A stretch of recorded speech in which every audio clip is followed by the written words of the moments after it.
Hello everyone, welcome to Divya education. जैसा कि आप सभी को पता है कि हम लोग यहाँ पे अपनी प्रस्तावना कंप्लीट कर रहे हैं, ठीक है। जो हमारे संविधान में प्रियम्बल है एक, क्योंकि आप सभी को पता है कि संविधान में हमारे एक ही प्रियम्बल है। अनुच्छेद बहुत सारे हैं, अनुसूचियाँ काफ़ी हैं और जो हमारे भाग हैं वो भी बहुत सारे हैं, लेकिन जो हमारी प्रस्तावना है वो सिर्फ एक ही है, ठीक है। जब संविधान बना था तब भी एक थी। अब जब संविधान में कई बार संशोधन भी हो चुके हैं तो प्रस्तावना एक ही है, ठीक है। तो ये बात आपको याद रखनी है। और प्रस्तावना से बहुत ज़्यादा क्वेश्चंस हर एक एग्जाम में पूछे जाते हैं। आपके किसी भी लेवल का एग्जाम हो, हर एक एग्जाम में वहाँ इससे रिलेटेड क्वेश्चन एक या दो पूछे जाते हैं। जैसे कि मैंने कल ही बताया था आपको कि हम भारत के लोग, तो यही स्टेटमेंट दे दिया जाएगा। या कि प्रस्तावना को कब लागू किया गया था, 26 नवंबर 1949 को जो इसको लागू किया गया था। इसको अंगीकृत कब किया गया था, या 26 नवंबर 1949 को अंगीकृत अधिनियमित मार्पित क्या किया गया था। तो ये सारी बातें हमको याद रखनी होंगी, ठीक है। आज यहाँ पे हम लोग बात करेंगे प्रस्तावना के मुख्य शब्द, क्योंकि हमने जब प्रस्तावना पढ़ा तो इसमें तो सबसे पहले हमने देखा कि प्रस्तावना क्या है। उसके बाद हम लोग समझे कि प्रस्तावना सबसे पहले कौन से देश के संविधान में अपनाई गई थी, और फिर उस देश के संविधान से भारत यहाँ पे अपने संविधान पे अपनाता है। या यहाँ पे ये भी क्वेश्चन बन सकता है कि किस देश से प्रस्तावना ली गई है। जैसे आपको पता है कि हमारे संविधान में बहुत सी ऐसी चीज़ें हैं जो कि दूसरे देश के संविधान से ली गई हैं, ठीक है। हम लोगों ने इसके बारे में जब संविधान का निर्माण पढ़ रहे थे तो हर एक बात को डिटेल से समझे हैं। सो आप में से जो भी पहले की वीडियो नहीं देखे हो तो प्लेलिस्ट में आपको सारे वीडियोज मिल जाएंगे, तो वहाँ से आप आसानी से देख सकते हो, ठीक है, और समझ सकते हो कैसे है। क्योंकि यहाँ पे हम लोग चैप्टर बाय जो भी हमारे एम लक्ष्मीकांत जी की बुक है उनसे जो नोट्स बनाई गई है तो पूरा चैप्टर वाइज कंप्लीट कर रहे हैं, ठीक है। हाँ, पहला, दूसरा, तीसरा, तो यहाँ पे आपको सारी बातें, अब चौथा चैप्टर चल रहा है जो कि प्रस्तावना है, तो इसके बारे में अब हम लोग डिटेल से समझेंगे पूरा, ठीक है। इसका कोई शॉर्टकट नहीं, पूरा हर एक जो भी बातें हैं सारी बातें डिटेल से समझेंगे। और एक बात और कि आप में से जो भी इस चैनल पे नए हो, चैनल को जरूर सब्सक्राइब कर ले, और सब्सक्राइब करते वक्त आप लोग बेल आइकन जरूर प्रेस कर दिया करिए, ठीक है। क्योंकि जब भी वीडियो अपलोड हो तो सबसे पहले आपके पास तक उसका नोटिफिकेशन पहुँच जाया करे। और आप अपने दोस्तों को भी शेयर कर सकते हो ताकि उनका भी प्रॉफिट हो सके और उनको भी जो भी जानकारियां हैं वो मिल सके आसानी से, ठीक है। और वीडियो पसंद आए तो लाइक ज़रूर किया करिए, और नहीं पसंद आए तो डिसलाइक किया करिए, लेकिन कुछ तो ज़रूर किया करिए, ठीक है। और डिसलाइक किया करिए तो उसका रीज़न भी बता दिया करिए, ताकि हम और इम्प्रूव करने की मतलब कोशिश करें कि और भी इसमें इम्प्रूव किया जा सके, ताकि आप लोगों को समझ में आए। और तो इसमें आपको क्या करना है, पसंद आता है तो लाइक करना है, और नहीं आता तो डिसलाइक करना है, ठीक है। कुछ करना ही है, चाहे आप लाइक करो या डिसलाइक करो। अब यहाँ पे हम बात करते हैं, अपने पॉइंट पे आते हैं। तो यहाँ पे हमारा जो पॉइंट है कि जो प्रस्तावना है, ठीक है, प्रस्तावना में हमने कई सारे वर्ड्स देखे थे। तो ये हमारी इतनी छोटी सी प्रस्तावना है, हमने देखा कि इतने में ही पूरे जो संविधान का सार लिख दिया गया है, ठीक है। प्रस्तावना को संविधान का सार भी कहा जाता है। एन.ए. पालकीवाला ने प्रस्तावना को परिचय पत्र कहा था। अब ये क्वेश्चन आपसे पूछ लिया जा सकता है, ठीक है। और आशा करते हैं कि आप सभी मेरे साथ ही नोट्स बनाते चल रहे हो।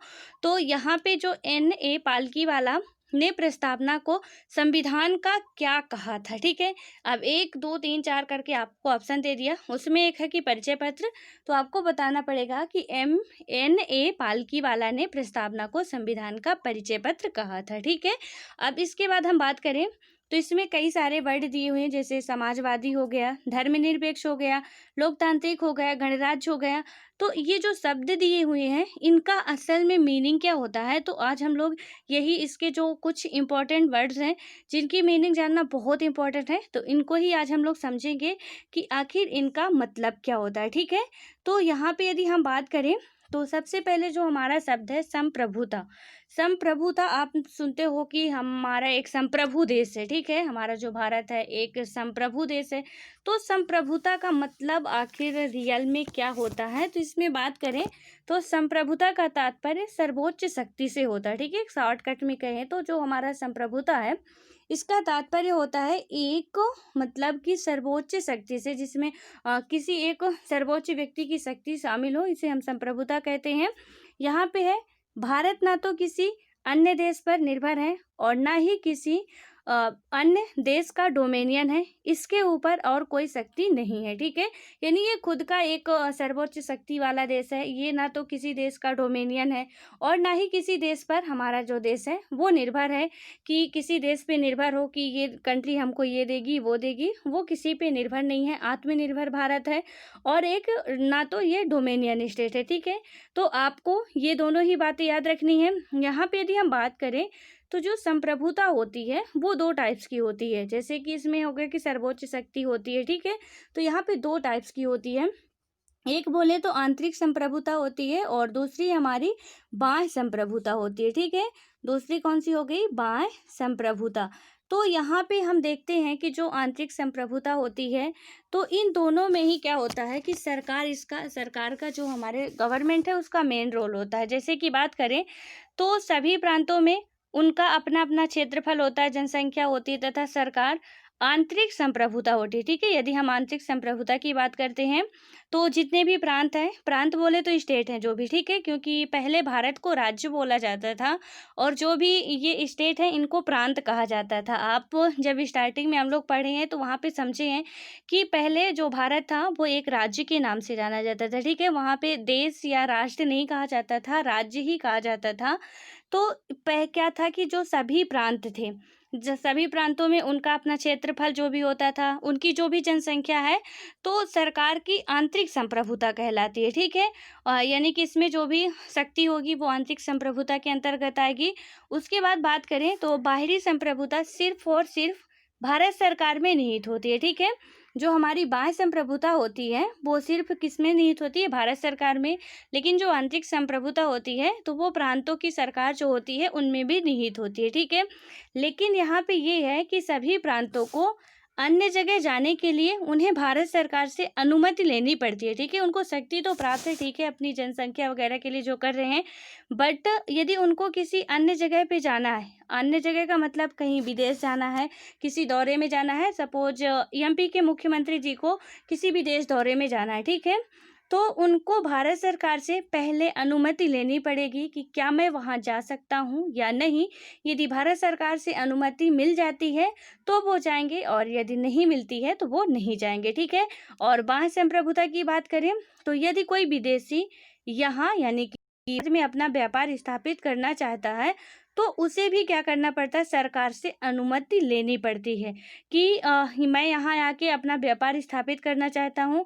तो यदि सरकार अनुमति दे रही है तभी वो क्या करेगा कि यहाँ पे व्यापार स्थापित कर सकता है, अन्यथा नहीं कर सकता। जी, जो कि बाह्य संप्रभुता कहलाता है। इसका मतलब एग्जाम्पल समझे तो बाह्य संप्रभुता का एग्जाम्पल आपने समझ लिया कि यदि कोई विदेशी आके यहाँ व्यापार करना चाहता है तो भारत सरकार से अनुमति लेनी पड़ती है। और यदि किसी भी प्रांत के जो भी वहाँ के मेंबर होते हैं तो अन्य जगह जाने के लिए उन्हें भारत सरकार से अनुमति लेनी पड़ती है। ठीक है, तो ये सारी बातें आप समझ गए हैं। और आंतरिक संप्रभुता की बात करें तो सभी राज्य सरकारों के पास है। ठीक है, जो हमारी आंतरिक संप्रभुता होती है वो हर एक राज्य सरकार के पास होती है, साथ ही भारत सरकार के पास भी होती है। ठीक है, ये दोनों बात आपको याद रखना है, कभी कभी इससे क्वेश्चन पूछ लिया जा सकता है। तो आंतरिक संप्रभुता यानी संप्रभुता टू टाइप्स की हो गई, आंतरिक और बाह्य। तो आंतरिक संप्रभुता सभी जितने भी हमारे राज्य हैं भारत में अभी प्रेजेंट टाइम में, मैं आज की बात करूं तो अभी 28 राज्य हैं। ठीक है, तो ये 28 राज्यों में भी सभी को आंतरिक संप्रभुता प्राप्त है। लेकिन इसके साथ साथ भारत सरकार को भी जो भी आंतरिक संप्रभुता का अधिकार है। उसके बाद बात करें तो आंतरिक स्तर पर सभी राज्य सरकार स्वतंत्र है। ठीक है, अपने जो आंतरिक स्तर के मामले इनमें सभी राज्य सरकारें स्वतंत्र हैं, लेकिन बाहरी संप्रभुता उनमें निहित नहीं है। ठीक है, जो हमारे राज्य हैं तो इनमें आंतरिक संप्रभुता है लेकिन बाह्य संप्रभुता इनमें निहित नहीं है।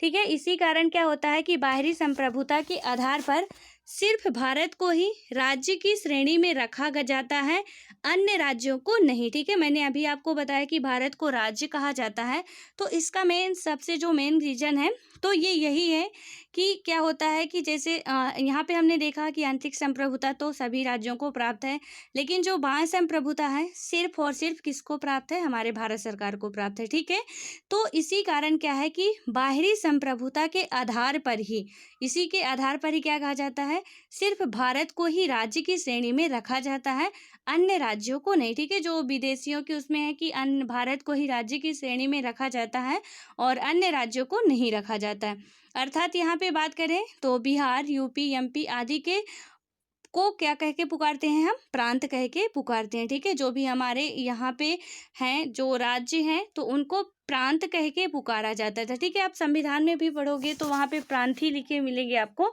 तो ये बातें आपको ध्यान रखनी है। ठीक है, उसके बाद अब हमारा नेक्स्ट जो वर्ड है वो आता है समाजवादी। समाजवादी का मतलब क्या होता है कि भारतीय समाजवाद लोकतांत्रिक समाजवाद है। ठीक है, जो हमारे भारत का समाजवाद है वो कैसा है, एक लोकतांत्रिक समाजवाद है। लोकतांत्रिक समाजवाद मिश्रित अर्थव्यवस्था में आस्था रखता है। ठीक है, जो लोकतांत्रिक समाजवाद है वो किस में आस्था रखता है, मिश्रित अर्थव्यवस्था में आस्था मतलब कि आस्था रखता है कि यहाँ पे जो भी हमारा है, क्योंकि आपको पता है कि पूंजीवादी अर्थव्यवस्था होती है और एक हमारी होती है जो कि मतलब जिसमें सरकार का भी साथ रहता है, जो कि सरकार चलाती है, और एक होती है जिसमें पूरा प्राइवेटाइजेशन होता है। ठीक है, मतलब कि वहाँ के जो भी पूंजीपति लोग होते हैं वो चलाते हैं। तो इनमें से और मिश्रित जो अर्थव्यवस्था होती है, तो हमारी जो भारत है, भारत सरकार है, वो मिश्रित अर्थव्यवस्था पे आस्था रखती है। लोकतांत्रिक समाजवाद का उद्देश्य गरीबी, उपेक्षा, बीमारी व अवसर की असमानता को समाप्त करना है। ठीक है, तो यहाँ पे आपको समझ आ गया कि लोकतांत्रिक समाजवाद का उद्देश्य गरीबी, उपेक्षा, बीमारी व अवसर की असमानता को समाप्त करना है। भारतीय समाजवाद मार्क्सवाद और गांधीवाद का मिला जुला रूप है। ठीक है, तो गांधीवाद का और मार्क्सवाद का दोनों का ही मिला जुला रूप है। उसके बाद हम बात करें तो उदारीकरण, निजीकरण एवं वैश्वीकरण के आर्थिक नीति 1991 ने भारत के समाजवादी प्रतिरूप को थोड़ा लचीला बना दिया। ठीक है, तो यहाँ पे हम देखते हैं उदारवादी और निजीकरण यानी कि लिबरलाइजेशन, प्राइवेटाइजेशन और ग्लोबलाइजेशन। ठीक है, एलपीजी, यहाँ पे इसका आपसे यदि पूछा जाए कि एलपीजी का फुल फॉर्म क्या होता है तो लिक्विड पेट्रोलियम गैस मत बता देना कि हमारा जो एलपीजी का फुल फॉर्म होता है तो वो लिक्विड पेट्रोलियम गैस होता है, क्योंकि हम लोगों ने जब अब 5th या 6th क्लास में थे या 8th क्लास में, वहाँ पे बहुत पढ़ते थे कि एलपीजी का फुल फॉर्म क्या होता है। तो यहाँ पे ये इकोनॉमिक्स के वर्ड हैं और इनमें जो है 1991 में आप जब 11th क्लास की इकोनॉमिक्स पढ़ोगे एनसीईआरटी, तो उसमें आपको पूरा डिटेल से समझाया गया है। ठीक है, तो इसमें क्या होगा, उदारीकरण यानी कि लिबरलाइजेशन, प्राइवेटाइजेशन निजीकरण और वैश्वीकरण यानी कि ग्लोबलाइजेशन के आर्थिक नीति 1991 ने भारत के समाजवादी प्रतिरूप को थोड़ा लचीला बना दिया। ठीक है, जो भी समाजवादी प्रतिरूप था उसको थोड़ा और लचीला बना दिया गया है। उसके बाद अब हम बात करें तो हमारा है धर्मनिरपेक्ष। धर्मनिरपेक्ष का मतलब है कि भारत देश में सभी धर्म समान है और उन्हें सरकार से समान समर्थन प्राप्त है। ठीक है, यहाँ पे चाहे आप किसी भी जाति धर्म के हो, यहाँ पे हर एक जाति धर्म को समान अधिकार प्राप्त है और वो उसको समान स्वतंत्रता प्राप्त है। वो चाहे आप हिंदू हो, चाहे मुस्लिम हो, चाहे सिख हो, चाहे ईसाई हो, चाहे फारसी हो, आपको अपने धर्म को मानने की स्वतंत्रता है, आपको अपने अनुसार से जीवन जीने की स्वतंत्रता है। ठीक है, तो यहाँ पे कोई किसी का बाध्य नहीं है कि यहाँ पे आपको बाध्य किया जाए कि नहीं, आप यदि हिंदू हो तो हिंदू धर्म नहीं मानोगे, मुस्लिम धर्म मानोगे, या मुस्लिम हो तो आपको हिंदू धर्म ही मानना पड़ेगा। तो ऐसा कोई बाध्य नहीं किया जाता है, आप जिस धर्म के हो आप उस धर्म को मान सकते हो। ठीक है, यहाँ पे आपको खुली छूट है, पूरी स्वतंत्रता है आपको अपने धर्म को मानने की। तो इसीलिए बात किया गया है धर्मनिरपेक्ष, मतलब कि प्रत्येक नागरिक को भारत में जितने भी जाति धर्म के लोग रहते हैं उनको धर्म को मानने की स्वतंत्रता है। ठीक है, अब उसके बाद हम बात करें लोकतांत्रिक। लोकतांत्रिक का मतलब क्या होता है कि भारतीय संविधान प्रस्तावना में एक लोकतांत्रिक राज्य व्यवस्था की परिकल्पना की गई है। ठीक है, भारतीय संविधान में क्या किया गया, हम भारत के लोग, तो भारतीय संविधान और यहाँ पे बताया भी गया कि समाजवादी जो समाजवादी था और आर्थिक राजनीतिक न्याय हो गया और यहाँ पे एक था कि समाजवादी, धर्मनिरपेक्ष और लोकतांत्रिक था, ठीक है। तो यहाँ पे आपको याद रखना है, तो यहाँ पे क्या होगा, समाजवादी, धर्मनिरपेक्ष, लोकतांत्रिक गणराज्य बनाने के लिए, ठीक है। तो ये प्रस्तावना की इसीलिए मैं बोल रही हूँ कि आप लोग यदि आपको यूपीएससी या स्टेट पीसीएस का एग्जाम देना है तो आपसे प्रस्तावना बिल्कुल आपके मुंह में बिल्कुल रटी होनी चाहिए, आपके दिमाग में होना चाहिए कि हम भारत के लोग भारत को संपूर्ण प्रभुत्व संपन्न समाजवादी पंथ निरपेक्ष, ये सारी बातें आपको याद होनी चाहिए, ठीक है। बिल्कुल आपको मुंह जबानी याद होनी चाहिए मौखिक रूप से, कि कोई किसी भी टाइम पे हमसे पूछ लिया जाए तो हम कहीं भी उसका आंसर दे सके, ठीक है। तो भारतीय संविधान प्रस्तावना में एक लोकतांत्रिक राज्य व्यवस्था की परिकल्पना की गई है, अर्थात सर्वोच्च शक्ति जनता के हाथ में होती है, ठीक है। लोकतंत्र का आपको मतलब पता है कि जनता का, जनता के लिए, जनता के द्वारा। तो इसमें जो सर्वोच्च शक्ति होती है वो जनता के हाथ में होती है। और यहाँ पे आपको थोड़ा सा और डिटेल से यहाँ पे समझो आप लोग कि जो लोकतंत्र होता है और एक हमारा राजतंत्र होता है, ठीक है। तो लोकतंत्र में क्या होता है कि जो भी सरकार होती है वो जनता के प्रतिनिधि के रूप में काम करती है, और जनता यदि सरकार सही काम नहीं कर रही है तो जनता उससे सवाल पूछ सकती है और सरकार को उसका जवाब देना पड़ता है, ठीक है। लेकिन राजतंत्र की जहाँ सरकार होती है वहाँ वो जनता के प्रतिनिधि के रूप में काम नहीं करती है, और ना तो जो राजा शासन बना देगा तो वही जनता को मानना पड़ेगा, सही हो तो भी, ना सही हो तो भी। ना तो पब्लिक को ये पूछने का अधिकार है कि ये कैसे बनाएगा, ना तो उसके खिलाफ आवाज़ उठाने का अधिकार होता है, ठीक है। लेकिन लोकतंत्र में पूरा जनता का अधिकार होता है कि वो चाहे तो उसके विरुद्ध यदि कोई सही काम नहीं हो रहा तो वो आवाज़ उठा सकते हैं, ठीक है। अब यहाँ पे हम बात करें लोकतंत्र, तो आपको पता है कि लोकतंत्र हमारा दो प्रकार का होता है, एक प्रत्यक्ष लोकतंत्र हो गया और एक अप्रत्यक्ष लोकतंत्र हो गया, ठीक है। तो प्रत्यक्ष लोकतंत्र कहाँ का है, स्विट्जरलैंड का है। सिर्फ एक ऐसा यही बस देश है इकलौता जहाँ का लोकतंत्र जो है वो प्रत्यक्ष लोकतंत्र है, और जो भी अदर कंट्रीज है वहाँ का अप्रत्यक्ष लोकतंत्र है, ठीक है। अप्रत्यक्ष लोकतंत्र का मतलब है कि लोगों द्वारा चुने गए प्रतिनिधि, ठीक है। भारत भी उनमें से एक है जिसमें अप्रत्यक्ष लोकतंत्र है, यानी कि लोगों के द्वारा चुने गए प्रतिनिधि हैं। यहाँ पे यदि हम बात करें पंचायती राज की, जो भी हमारी स्थानीय सरकारें हैं, यदि यहाँ से स्टार्ट करते हैं तो जो हमारे पीएम सीएम राष्ट्रपति तक पहुँचते हैं, जैसे पंच हो गए, सरपंच हो गए, विधायक हो गए, पार्षद हो गए, फिर उसके बाद जो हमारे एमएलए मुख्यमंत्री होते हैं और अदर मंत्री जो होते हैं, उसके बाद यहाँ पे हम पहुँचे तो हमारे प्रधानमंत्री जी हो गए, राष्ट्रपति जी हो गए, ये जितने होते हैं सब प्रत्यक्ष या अप्रत्यक्ष रूप से जनता के द्वारा चुने हुए होते हैं, ठीक है। तो मतलब कि ये सारे के सारे क्या करते हैं कि जनता के प्रतिनिधि के रूप में काम करते हैं। और आपको पता है कि जो एक पार्षद होता है या एक एमएलए का चुनाव होता है वो प्रत्येक 10 लाख की जनसंख्या पे निर्धारित किया जाता था कि यहाँ पे प्रत्येक 10 लाख की जनसंख्या पे एक चुना जाएगा, ठीक है। हमने संविधान सभा में देखा था, उसमें भी हम लोगों ने अच्छे से समझा था कि उसमें भी जो आंकड़ा रखा गया था वो प्रत्येक 10 लाख पर ही रखा गया था कि प्रत्येक 10 लाख पे एक प्रतिनिधि चुन के आएगा, ठीक है। तो ये सारी बातें आपको पता होनी चाहिए। यहाँ पे बात करें, लोगों द्वारा चुने गए प्रतिनिधि होते हैं जो कि मतलब लोगों के प्रतिनिधि के रूप में काम करते हैं। उसके बाद हम बात करें यहाँ पे प्रत्यक्ष लोकतंत्र के 4 मुख्य औजार होते हैं, ठीक है। ये जो हमारा प्रत्यक्ष लोकतंत्र है इसके 4 मुख्य औजार होते हैं। तो कौन कौन से होते हैं, परिप्रेक्ष्य होता है, पहल होता है, और प्रत्यावर्तन या प्रत्याशी को वापस बुलाना होता है, और जनमत संग्रह होता है, ठीक है। कोई भी यदि काम हो रहा है या कोई राज्य उसमें शामिल नहीं हो रहा है तो जनमत संग्रह के द्वारा उसमें उसका सॉल्यूशन निकाला जा सकता है। उसके बाद बात करें अप्रत्यक्ष लोकतंत्र की, तो अप्रत्यक्ष लोकतंत्र में क्या क्या होता है, संसदीय भारत होता है, संसदीय यानी कि भारत, और राष्ट्रपति, ठीक है। तो यहाँ पे दो होते हैं अप्रत्यक्ष लोकतंत्र में, संसदीय होता है और राष्ट्रपति होता है, ठीक है। राष्ट्रपति का चुनाव आपको पता है कि अप्रत्यक्ष रूप से जनता के द्वारा अप्रत्यक्ष रूप से किया जाता है, ठीक है। इसमें प्रत्यक्ष रूप से चुनाव नहीं किया जाता है कि जैसे आप लोगों का जो भी चुनाव होता है, आप लोग वोट डालने जाते हो तो वहाँ राष्ट्रपति के चुनाव में आप लोग नहीं वोट डालने जाते हो, ठीक है। हम यहाँ से जो चुन के मेंबर भेजते हैं वही मेंबर फिर वहाँ राष्ट्रपति के चुनाव में पार्टिसिपेट करते हैं। अभी हम लोग जब राष्ट्रपति का चैप्टर पढ़ेंगे तो सारी बातें अच्छे से समझेंगे कि राष्ट्रपति जी का चुनाव कैसे होता है, कैसे चुन के आते हैं, किस किस अनुच्छेद में क्या क्या बातें कही गई हैं। तो इसके बारे में हम लोग डिटेल से बहुत अच्छे तरीके से समझेंगे, ठीक है। अब उसके बाद हम आगे बात करें सामाजिक लोकतंत्र में स्वाधीनता, समानता और भ्रातृत्व को मान्यता है। ठीक है, हमारा जो सामाजिक लोकतंत्र है इसमें क्या क्या है, स्वाधीनता यानी कि हम एकदम से स्वतंत्र रहें, समानता का, हर एक को समान अधिकार मिलने चाहिए, भ्रातृत्व का यानी कि भाईचारे को मान्यता है।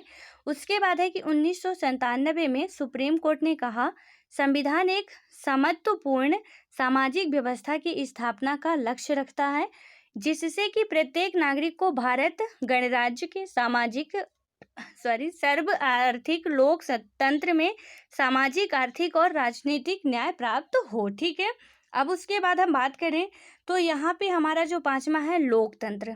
ठीक है, बहुत टाइम से आप सुन रहे हो लोकतंत्र लोकतंत्र लोकतंत्र, तो अब यहाँ पे लोकतंत्र का मतलब समझे यदि हम, तो लोकतंत्र यानी कि एक लोकतांत्रिक राज्य व्यवस्था को दो वर्गों में बांटा जा सकता है। सबसे पहले तो आपको लोकतंत्र पता होना चाहिए कि जो लोकतांत्रिक देश होता है इसमें जनता का शासन होता है, यानी जनता के प्रतिनिधि के रूप में जो भी शासन करते हैं तो करते हैं। ठीक है, यानी शक्ति जनता के हाथ में होती है। यहाँ पे क्या है कि ये दो प्रकार का होता है, राजशाही और गणतंत्र। राजशाही का मतलब है राजा या रानी का शासन, जैसे कि ब्रिटेन में। ठीक है, यहाँ पे राजा और रानी का शासन चलता है, तो ये हो गया राजशाही। और वहीं पे हम बात करते हैं गणतंत्र की, जैसे कि अमेरिका में, यानी निर्वाचित सदस्य। और गणतंत्र का मतलब क्या होता है कि जो राष्ट्र, यहाँ पे आप चाहो तो इसको लिख सकते हो, ठीक है, नोट कर सकते हो कि गणतंत्र का जो मीनिंग होता है, तो जो राष्ट्र का प्रमुख होता है, यानी राष्ट्र प्रमुख का जो पद होता है वो वंशानुगत न होकर लोगों के द्वारा प्रत्यक्ष या अप्रत्यक्ष रूप से निर्वाचित किया गया होता है। ठीक है, चुना हुआ होता है। तो जैसे राजतंत्र में हो गया कि सपोज ब्रिटेन में आप देख रहे हो कि विक्टोरिया के बाद उनके बच्चे बनेंगे, बच्चे के बाद फिर उनके जो भी बच्चे होंगे वो बनेंगे, फिर उनके भी जो बच्चे होंगे वो बनेंगे। ठीक है, वहाँ पे कोई और नहीं ऐसा सोच सकता कि मैं यहाँ पे राजा बन जाऊँगा।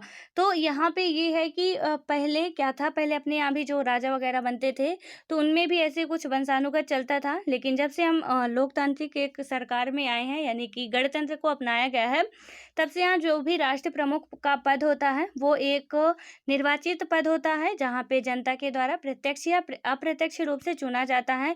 यहाँ पे कोई वंशानुगत पद नहीं होता है कि कोई एक ही व्यक्ति बनेगा। ठीक है, अभी प्रेजेंट टाइम में हमारे देश के जो राष्ट्रपति जी हैं रामनाथ कोविंद जी, और इससे पहले जो राष्ट्रपति जी थे, हर एक अलग अलग समाज, अलग अलग कास्ट के हैं। तो समाज एक ही है, कास्ट अलग अलग है। ठीक है, तो वो अलग अलग घर से हैं, तो उनका ये नहीं है कि अब वो एक ही घर से बनेंगे, मतलब पूरा उनका वंशानुगत होना चाहिए, ऐसा गणतंत्र में नहीं होता। ठीक है, तो गणतंत्र का मीनिंग आपको समझ में आ गया। उसके बाद बात करें तो भारतीय संविधान की प्रस्तावना में गणतंत्र का अर्थ भारत का प्रमुख अर्थात राष्ट्रपति का पद निर्वाचित है। ठीक है, यानी वंशानुगत नहीं है, निर्वाचित है। उसके बाद अब हम आगे की बात करें तो गणतंत्र के अर्थ में दो बातें हैं। अब इसमें से कौन कौन सी दो बातें हैं? पहला तो है कि संप्रभु की सत्ता राजा के हाथ में ना होकर जनता के हाथ में होती है। ठीक है, ये बातें सारी, ये जो नोट से दिख रही स्लाइड में, आपको एज इट इज नोट कर लेना। ठीक है, संप्रभु की सत्ता राजा के हाथ में ना होकर जनता के हाथ में होती है। दूसरा है किसी भी विशेषाधिकार वर्ग की अनुपस्थिति। ठीक है, कोई भी ऐसा विशेषाधिकार वर्ग वहाँ पे उपस्थित नहीं होता है कि जैसे हम राजतंत्रीय शासन में देखते हैं कि वहाँ पे हर एक का मतलब अपने अनुसार से चलता रहता वंशानुगत तरीके से, तो यहाँ पे कोई भी ऐसा पद नहीं होता। ठीक है, ऐसा वर्ग नहीं होता है, अनुपस्थित होता है। अब उसके बाद हम बात करें, हमारा अगला आता है न्याय। न्याय क्या है? तो न्याय की बात करें तो प्रस्तावना में न्याय 3 रूपों में दी गई है, और यहाँ पे आपको ये दोनों ही बातें पता होनी चाहिए कि न्याय और जो स्वतंत्रता है, तो न्याय हमने देखा था 3 है, सामाजिक हो गया, आर्थिक हो गया, राजनीतिक हो गया, और जो स्वतंत्रताएं थी वो 5 थी। ठीक है, तो न्याय हमारे प्रस्तावना में 3 बात की गई है। सामाजिक यानी कि जाति, रंग, लिंग के आधार पर बिना भेदभाव के। ठीक है, यानी कि सामाजिक का मतलब हो गया कि आपका जाति कोई भी हो, कोई इससे भेदभाव नहीं करेगा। रंग कुछ भी हो, आप काले हो, गोरे हो, सांवले हो, कैसे भी हो, क्योंकि आपको पता है कि कई कंट्रीज ऐसी हैं जहाँ पे रंग भेद का मामला बहुत ज़्यादा सामने आता है, और यहाँ पे आपको बहुत दूर सोचने की ज़रूरत नहीं है। अभी हाल फिलहाल में ही यहाँ पे एक ऐसी घटना हुई है जो उसकी सबके दिल दहला देने वाली हुई है। ठीक है, अमेरिका में एक फ्लॉयड नामक के व्यक्ति को रंग भेद के कारण ही पुलिस अधिकारी के द्वारा घुटनों से उसकी गर्दन दबा के मार दिया गया। ठीक है, जान से मार दिया गया। जब तक उसकी जान नहीं निकल गई तब तक वो पुलिस अधिकारी अपने घुटने नहीं हटाता है। ये वीडियो काफ़ी वायरल हुआ था और न्यूज़ में भी काफ़ी ये चर्चा में रहा था। तो आई होप कि आप सभी इसको सुने होंगे।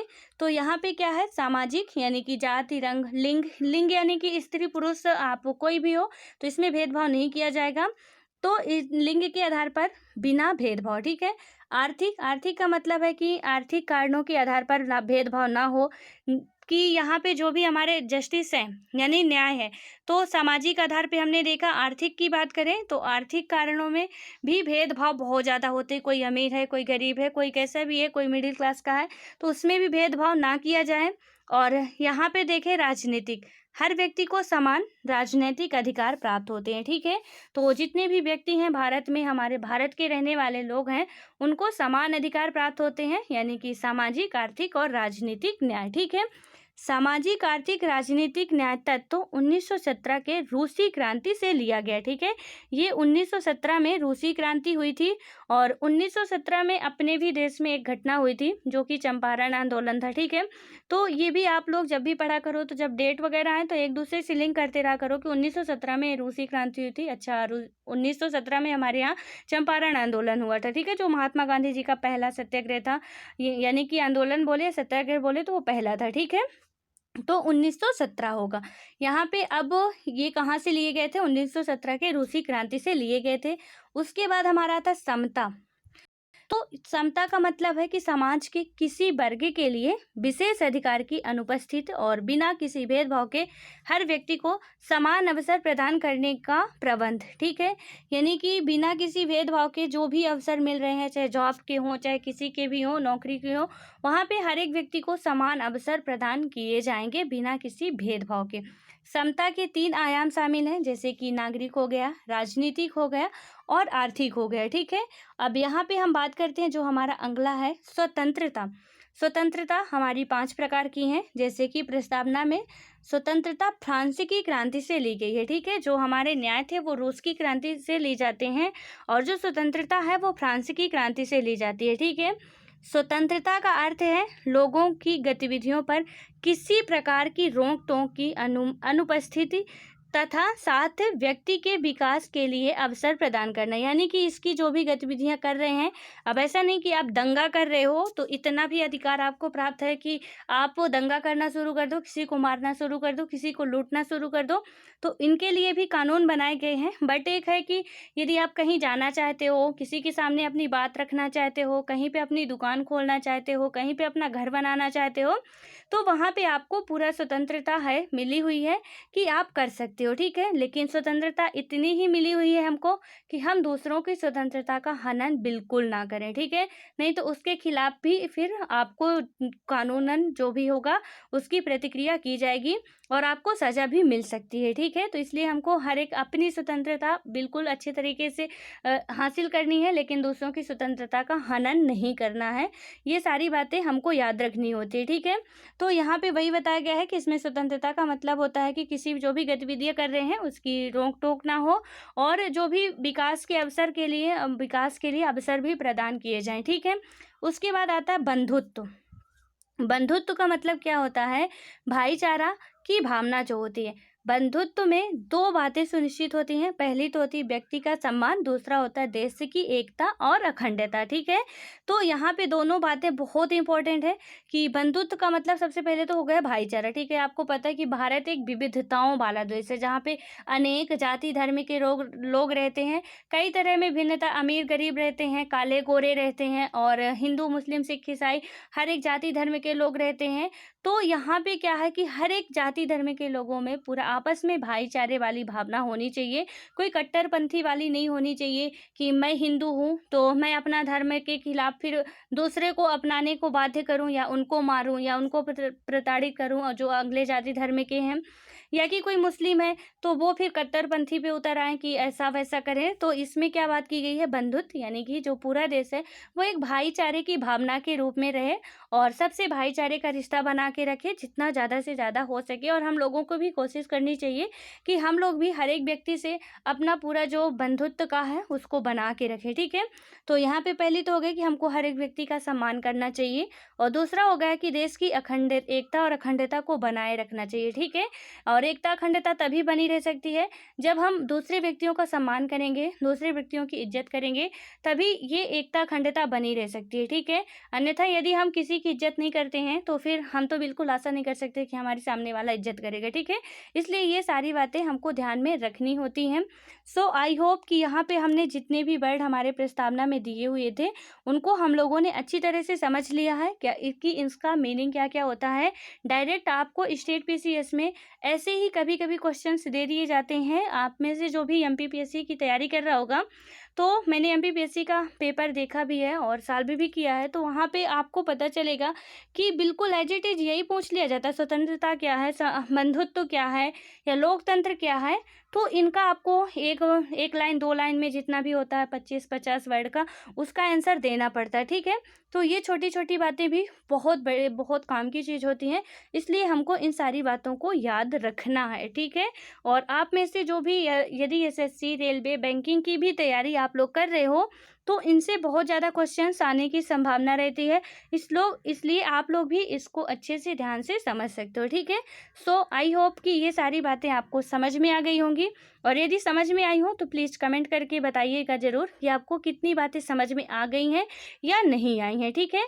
और वीडियो पसंद आए तो एक बार फिर कहती हूँ कि लाइक आप ज़रूर करिएगा, और यदि नहीं पसंद आए तो डिसलाइक भी ज़रूर करिएगा, ठीक है। मुझे कोई प्रॉब्लम नहीं होगी, मुझे और खुशी होगी कि चलो आप लोग कुछ तो किए हो, ठीक है। सो मिलते हैं नेक्स्ट वीडियो में, तब तक के लिए bye bye, all the best, पढ़ते रहो।